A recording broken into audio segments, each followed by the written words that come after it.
This video is brought to you by Best Fiends Forever, the second game of the free-to-play and critically acclaimed Best Fiends trilogy. This is a free-to-download and fun and very addictive clicker adventure game where you slap, collect, and level up pretty much everything in the game, all while trying to get as far as you can, as fast as you can. It's perfect to just pick up and play wherever and whenever.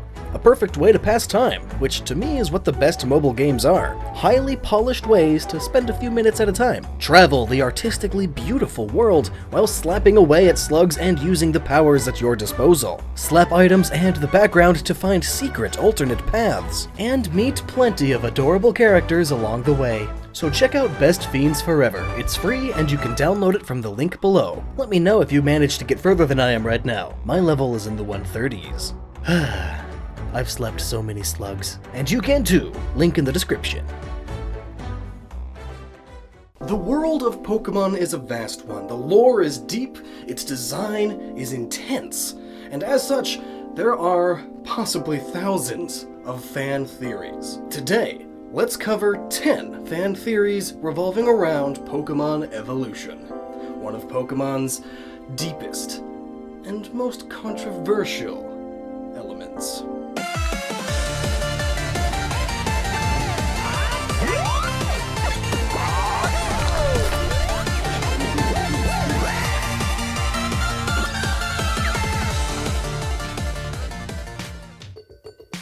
Number 1. Was Magikarp originally going to evolve into Dragonite? Have you ever wondered why Magikarp evolves into Gyarados?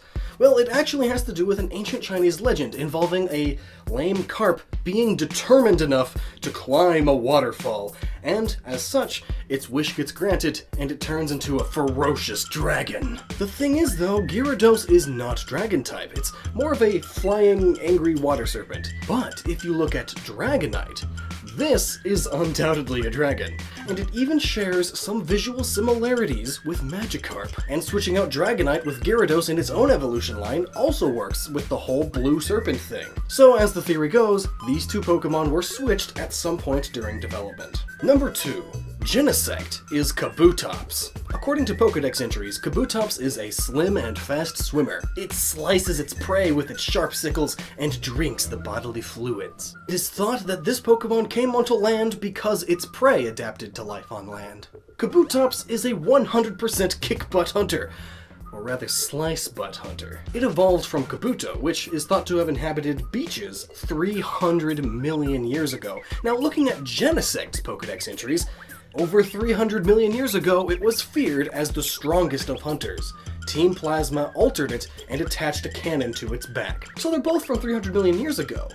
If Team Plasma took a Kabutops and altered its genes, and mix it with some sort of insect, give it some artificial purple armor, attach a cannon on its back, Kabutops is Genesect. Number 3. Also, Kabutops is an ancient scyther. It is said that 300 million years ago, Kabutops grew its legs to walk on land, because that's what its prey did. So we know that, similar to Darwinian evolution, Pokemon over millions of years changed too, starting in the water and then changing into birds, reptiles, insects, and eventually mammals. A very dominant trait, meaning one that gets passed down a lot, are those large scythes that it has for hands. Large scythes. Scyther. Scyther could very well be the long-term descendant of Kabutops. Though, one is a crustacean and one is an insect, so, well, shiny Kabutops is the same exact color as Scyther. But is that enough to convince you? Number 4. What if Genesect is actually Isopod? Isopod and Wimpod are also ancient Pokemon, though based on ancient animals that haven't changed much in the millions and millions of years. And if you just took some of these extra limbs away, Isopod also shares similarities with Genesect, visually, somewhat, and Genesect's other form looks similar to Wimpod. So Team Plasma could have taken these Pokemon instead of these ones. It's possible. It's a theory. Number 5. Aerodactyl is an ancient Zubat. You've probably heard that dinosaurs turned into birds, right? There's that whole joke about the mighty and ferocious T-Rex becoming wimpy little chickens. Now, think about what is the lamest and most irritating Pokemon? Zubats. Bats aren't birds, obviously, but you could easily say that Pokemon evolved differently. The visual similarities are certainly there, that being between Zubat and Aerodactyl. Number 6. Were Butterfree and Venonat swapped? This is one of the most common Pokemon theories out there, but it's still interesting. If you compare the design elements of the evolutions of these two Pokemon, you'll notice that Venonat seems much more similar to Butterfree than to Venomoth. From the eyes, mouth, color, the existence of full-on feet, and even subtle things like the horns and stripe lines are all here. Were these Pokemon swapped later into development? Admittedly, from many people's perspective, Butterfree has a lot more appeal than Venomoth, so it might have been that the developers swapped these two so that more people could have a Butterfree early on in the game. Number 7. Sharpedo and Garchomp have a very near shared ancestor. Gible and its Evo line are land sharks. Carvanha is a piranha that evolves into a shark head. And come to think of it, Gible is also just kind of a shark head with legs. Could it be that these two Pokemon have a very near shared ancestor, and one took the path of life on land, and the other in water? Garchomp and Sharpedo share plenty of design elements, and even Carvanha has this design thing in common with it. They also all have slits in their fins, and their megas both make them look ridiculous. The original plan could have been that this evolution line would go Carvanha, Sharpedo, Garchomp, before eventually Game Freak decided to give Garchomp its own evolution line. Number 8. Is Shuppet Rotom? Look at these two. And now consider that the Reaper Cloth item is used to evolve Dusclops into Dusknoir, which looks just like a fancier Dusclops with a Reaper Cloth over it. So are Shuppets secretly Rotoms with Reaper Cloths over them? Rotoms like to possess things, possibly because they like hiding for whatever reason. And if there's no electronics around, possibly because this is ancient times before they are a thing, they may like to just cover up in a blanket, which would explain why Rotoms are insanely rare. And this cloth may not conduct electricity very well, thus removing Rotom's electric type. Though, Shuppet is able to learn more electric-type attacks than most other ghosts. Number 9. The Marowak and Kangaskhan connection. Another very common theory. So according to the Pokedex, the skull on Cubone is the skull of its mother. Now look at the baby Kangaskhan and Cubone. Makes me sad. But plus, in the Generation 2, 5, and 6 games, Cubones and Kangaskhan's are found in the same areas.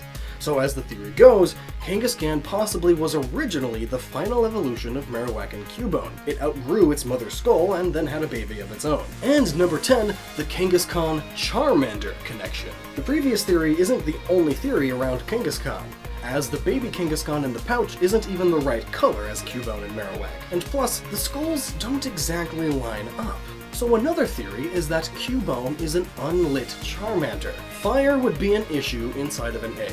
So perhaps when a Charmander hatches, either the trainer they are with or the Charizard mom in the wild lights their tail ablaze. As we know, if this flame goes out, there is a good chance the Charmander will die. But what if mom isn't around to begin with? What if she died while protecting the nest? The newly hatched Charmander would never get lit, and perhaps because it never does, its body doesn't adapt to it and gain and thus need the fire typing. Rather, it lays there, alone and dirty, and it takes its mother's skull and adorns it upon its head. Because also, the Cubone skull lines up much better with Charizard's head than with Kangaskhan's. So what do you think? Which of these sound plausible to you? Let me know down below, and if you liked this video, well, I have lots of others right here. So until next time, stay awesome, check out Best Fiends Forever, and never stop using that noggin.